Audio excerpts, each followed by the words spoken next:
Rice is a staple in kitchens all around the world, from the Caribbean to just about everywhere. And let's be honest, mastering how to cook the perfect white rice is one of those skills we all need to master. Today I'm showing you 4 different methods to cook white rice, and make sure to watch till the end to find out which one is my personal favorite. Let's start cooking. This is the brand of rice I'm using today.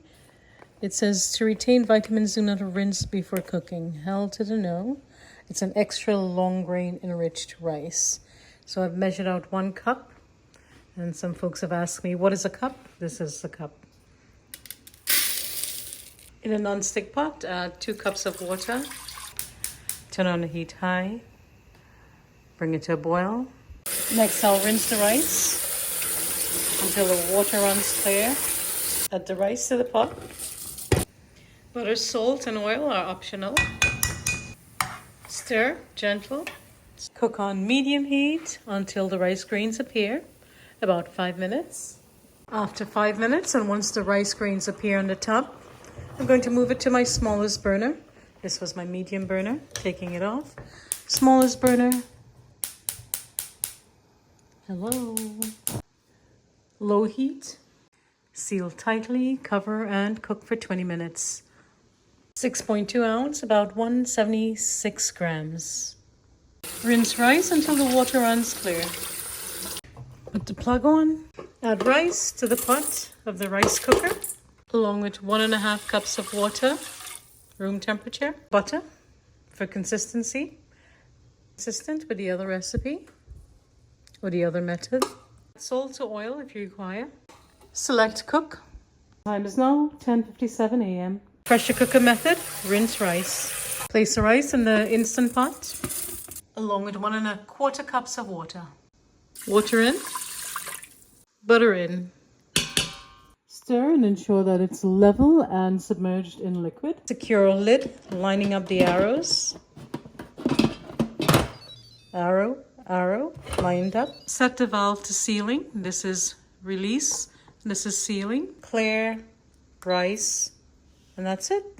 Make sure the plug is on.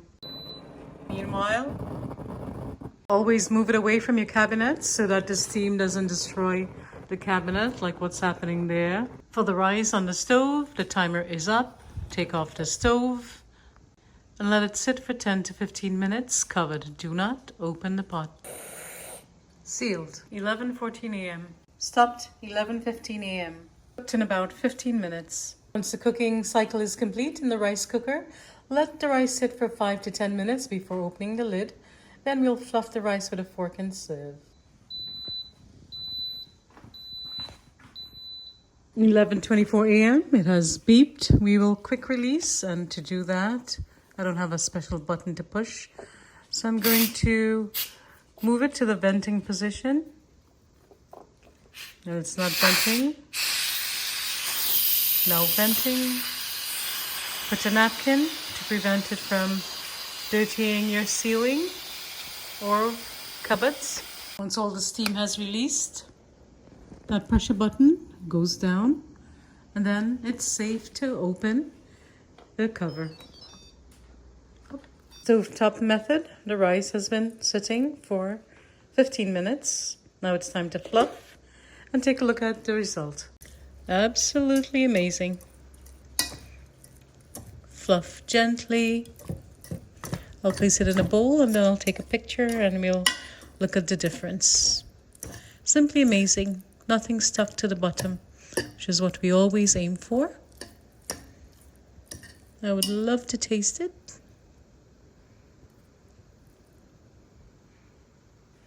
Bring on the curry and the stew.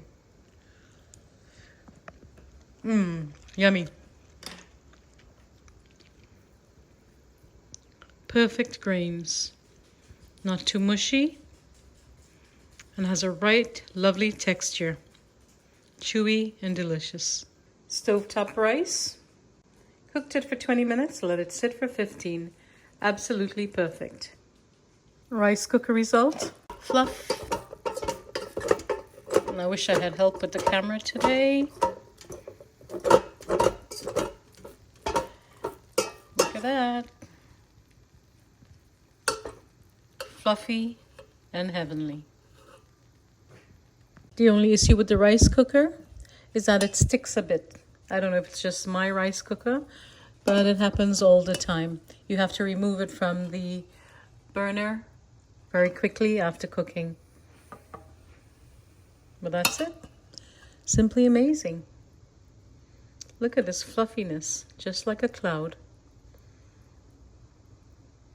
Yummy.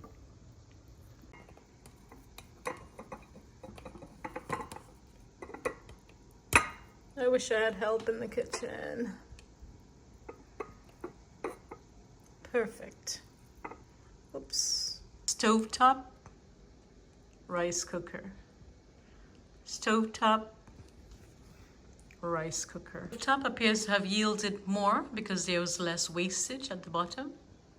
See, there's a clear difference. Or maybe I just ate more than I should have here. And the rice should be bouncy and fluffy and not sticky and mushy. And I'm using my hands because this is just for demonstration purposes.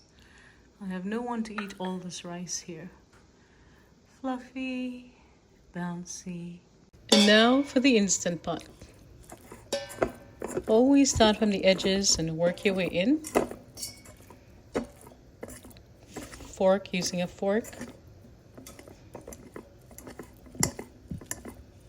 Be gentle and just start fluffing. To prevent sticking, just remove it from the Instant Pot base as soon as it's done cooking. Let me pour this out into the bowl.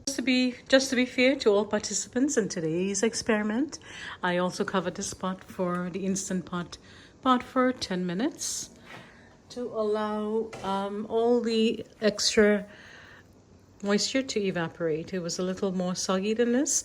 And if this is too soft for you, just reduce the water. Use a 1-to-1 ratio rather than a 1 to 1 1/4. Try that and see if it helps. We'll pour it out into the plate. Whoops. Instant Pot rice is a little more moist than the others, but we have to be honest that these have been sitting for a much longer time than the Instant Pot rice. So if you give it a couple of minutes, it will be a little more gravy than this. But all in all, still very delicious. It has a nice texture. So whichever method you choose today, it's going to be up to you based on your convenience. I just wanted to show you what was possible. So you can cook it in a pot on the stove, in a rice cooker, or in an Instant Pot. Rice cooker, it took about 15 minutes. I rested it for 10 minutes. And the Instant Pot, we set it for 12 minutes, but it takes a couple of minutes to come to temperature and seal. So whichever way you choose, enjoy, have fun. And if it doesn't work out, keep trying. Don't give up. Let's make the boil and drain method of white rice. 8 cups of water in. Heat to high. 1 cup of rice, rinse until the water runs clear. Place the rice in.